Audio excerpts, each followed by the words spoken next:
मूल हे आईवडिलांच्या डोळ्यांचा तारा असते. जेव्हा ते मूल मोठे होऊन प्रौढ होते, तेव्हा आईवडिलांना किती अभिमान वाटत असेल. जर मुलाची वाढ होत नसेल, तर आईवडिलांना काळजी आणि चिंता वाटणे स्वाभाविक आहे. विश्वासाद्वारे पुनर्जन्म पावलेल्या देवाच्या मुलांच्या बाबतीतही हेच लागू होते.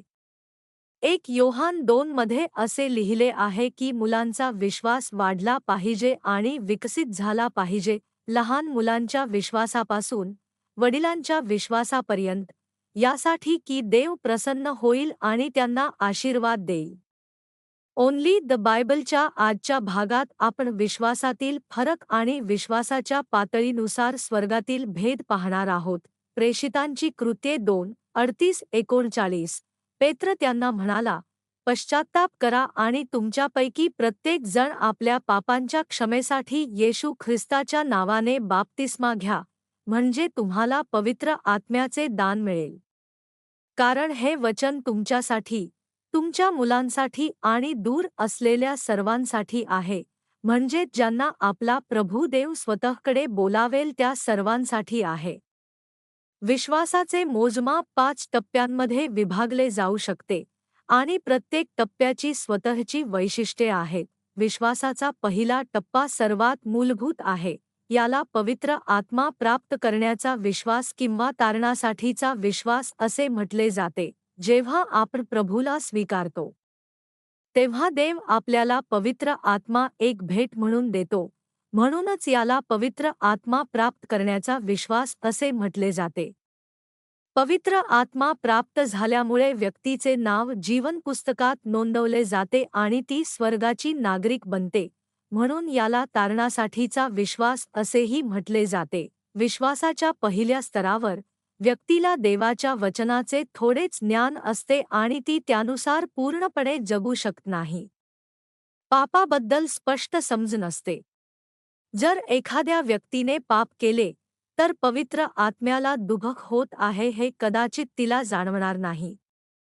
पण असा विचार करू नका की केवळ ज्यांना नुकताच पवित्र आत्मा मिळाला आहे असे नवीन विश्वासणारेच विश्वासाच्या पहिल्या स्तरावर असतात. जो व्यक्ती बऱ्याच काळापासून ख्रिस्ती आहे, तो सुद्धा विश्वासाच्या पहिल्या स्तरावर असू शकतो. जर एखाद्या व्यक्तीला देवाचे वचन माहीत असेल, पण ती त्यानुसार आचरणात आणण्याचा प्रयत्नही करत नसेल, तर तिचा विश्वास कितीही असला तरी ती विश्वासाच्या पहिल्या स्तरावरच राहते. एकेकाळी दृढ विश्वास असलेली व्यक्ती जेव्हा दैहिक वासनांमध्ये गुंतते, तेव्हा तिच्या विश्वासात घट होऊ शकते. दैहिक वासना म्हणजे कृतीतून केलेली पापे, जसे की चोरी, खोटे बोलणे आणि व्यभिचार. दैहिक वासनांमुळे होणारा विश्वासाचा हास म्हणजे अशी गंभीर पापे, ज्यांचा देवाला तीव्र तिरस्कार आहे.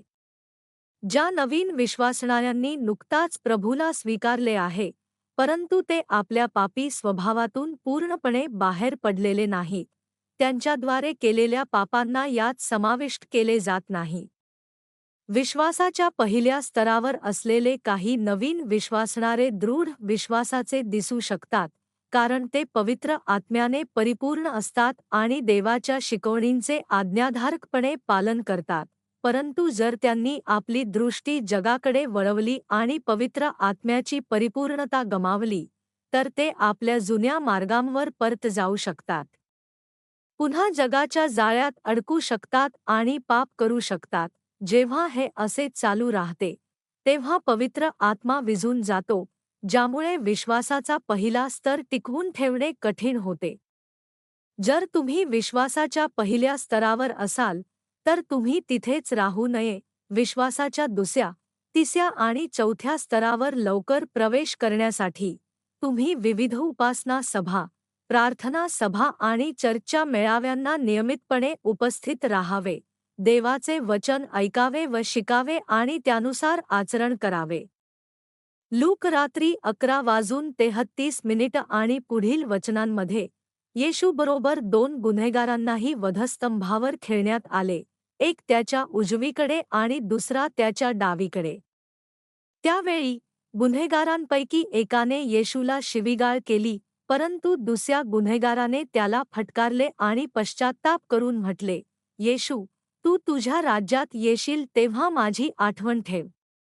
असे करून त्याने येशूला आपला तारणारा म्हणून स्वीकारले. मग येशूने त्याला तारणाचे वचन दिले. मी तुला खरे सांगतो, आज तू माझ्याबरोबर नंदनवनात असशील.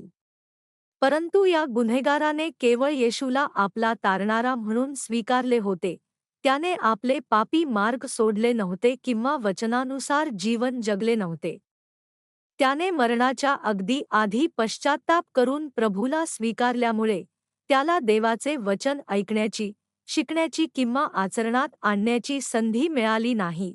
ज्यांनी प्रभूला स्वीकारले आहे, परंतु देवाच्या राज्यासाठी व नीतिमत्वासाठी परिश्रम घेतले नाहीत, त्यांच्यासाठी स्वर्गात तयार केलेले स्थान म्हणजे नंदनवन होय.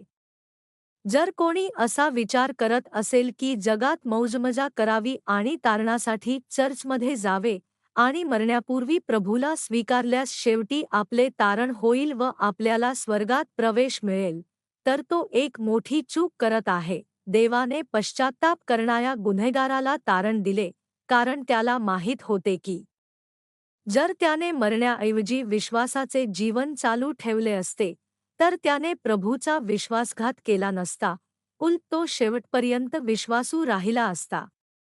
प्रत्येकाला मरणाच्या दारात प्रभूला स्वीकारण्याची संधी मिळत नाही. तसेच केवळ प्रभूला स्वीकारल्याने लगेच श्रद्धा प्राप्त होत नाही. पश्चात्ताप करणाऱ्या गुन्हेगाराप्रमाणे मृत्यूपूर्वी तारण प्राप्त करण्याची प्रकरणे अत्यंत दुर्मिळ आहेत, जे स्वर्गाच्या सर्वात बाहेरील प्रदेश असलेल्या नंदनवनात प्रवेश करतात. त्यांनी प्रभूला स्वीकारले असले तरी आपली पापे सोडली नाहीत, कारण ते अजूनही जगाला चिकटून होते आणि प्रभूसाठी विश्वासूपणे जगले नाहीत. त्यांना लज्जास्पद तारण प्राप्त होते. पण ते तरीही मनापासून कृतज्ञ आहेत, कारण येशू ख्रिस्ताला स्वीकारल्यामुळे ते नरकात पडले नाहीत. स्वर्ग हे कोणत्या प्रकारचे ठिकाण आहे, जिथे विश्वासाच्या पहिल्या टप्प्यातील लोक जातात? स्वर्ग हे देवाच्या प्रेम आणि दयेने तयार केलेले एक स्वर्गीय निवासस्थान आहे.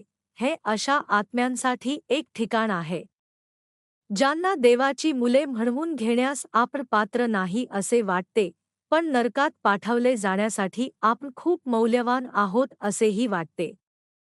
श्रद्धेच्या दृष्टिकोनातून स्वर्ग हे नुकतेच मोक्ष प्राप्त केलेल्या आत्म्यांचे निवासस्थान आहे. ते देवाच्या सिंहासनापासून सर्वात दूरचे स्थान आहे आणि देवाच्या गौरवाचा प्रकाश मंद असतो.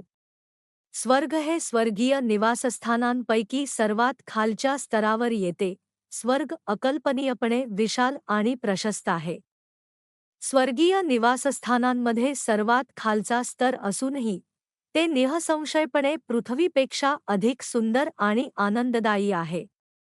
तिथे कुरणांसारखी सुस्थितीत असलेली गवताळ मैदाने आणि अनेक सुंदर सजवलेल्या बागा आहेत. पृथ्वीवरील झाडे आणि फुले कालांतराने कोमेजून जातात, पण स्वर्गातील झाडांना नेहमी हिरवीगार पाने असतात आणि फुले कधीही कोमेजत नाहीत. लोक जवळ येताच फुले आनंदाने डोलतात. ती आपल्या पाकळ्या उघडतात आणि मिटवतात. आणि त्यातून एक अनोखा व नाजूक सुगंध दरवळतो. झाडे रसाळ फळांनी लगडलेली असतात.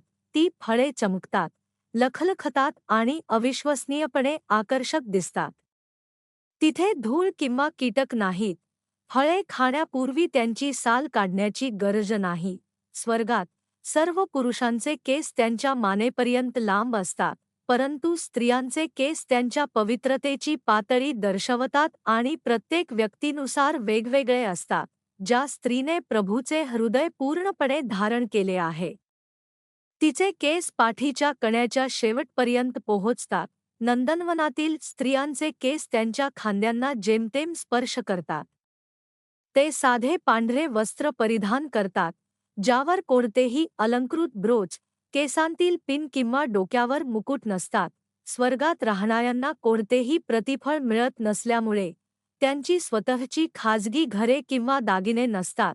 तसेच त्यांच्या सेवेसाठी खासगी देवदूतही नेमलेले नसतात.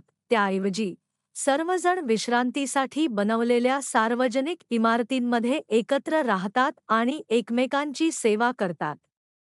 या इमारती पृथ्वीवरील कल्याण केंद्रांसारख्या आहेत, ज्यात व्यक्तींना एकट्याने विश्रांती घेण्यासाठी लहान खोल्या आणि अनेक लोकांना एकत्र विश्रांती घेण्यासाठी मोठ्या खोल्या आहेत. या जागा खाजगी मालकीच्या नसल्यामुळे त्या व्यक्तीच्या आवडीनुसार सजवता येत नाहीत, तसेच त्या जास्त काळासाठी किंवा केवळ स्वतःसाठी वापरता येत नाहीत. एखादी व्यक्ती ठराविक कालावधीसाठी विश्रांती घेतल्यानंतर तिला इतरांसाठी ती जागा रिकामी करावी लागते. जागा उपलब्ध होईपर्यंत त्यांना थांबावे लागू शकते. स्वर्गात सर्व काही परस्पर सेवा आणि विचाराने सुव्यवस्थितपणे चालवले जाते, त्यामुळे जरी कोणाला थांबावे लागले तरी तो वेळ जास्त वाटत नाही आणि थांबण्याची ठिकाणे आरामदायक असतात. स्वर्गातील जीवन सामुदायिक असले तरी स्वर्गात कोणतेही दुष्ट नाही आणि प्रत्येकजण इतरांच्या हिताचाच विचार करतो. ते एक आनंदी आणि सुखी ठिकाण आहे. परंतु ज्यांना पवित्र आत्मा प्राप्त झाला आहे, त्या देवाच्या मुलांनी केवळ स्वर्गात प्रवेश केल्याने समाधानी राहू नये. आपण प्रार्थना आणि देवाच्या वचनाद्वारे पुढे जात स्वर्गात एका उत्तम स्थानासाठी प्रयत्न केला पाहिजे आणि पवित्र व सत्यनिष्ठ व्यक्ती बनण्यासाठी चांगला लढा दिला पाहिजे. तुमचा विश्वास केवळ तारणासाठी, केवळ स्वर्गासाठी पुरेसा आहे असे तुम्हाला वाटत असले तरी हार मानू नका.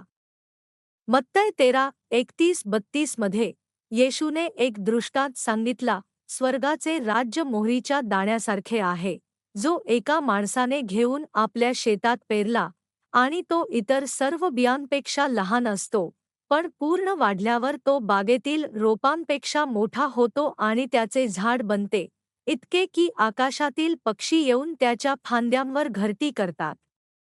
जरी तुमचा विश्वास आता लहान असला तरी तुम्ही त्याचे काळजीपूर्वक संगोपन केल्यास तो एका मोठ्या झाडात वाढू शकतो.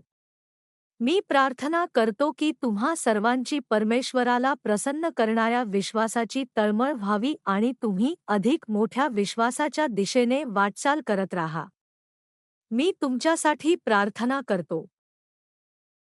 प्रिय पिता परमेश्वरा, आज आपण विश्वासाच्या पहिल्या स्तराचा अभ्यास केला, तारणाचा विश्वास, पवित्र आत्मा प्राप्त करण्याचा विश्वास. जर आपण प्रभूला तारणारा म्हणून स्वीकारतो, पण तुझ्या वचनानुसार जगत नाही आणि प्रकाशात चालत नाही, तर आपला विश्वास केवळ लज्जास्पद तारणाकडेच नेईल.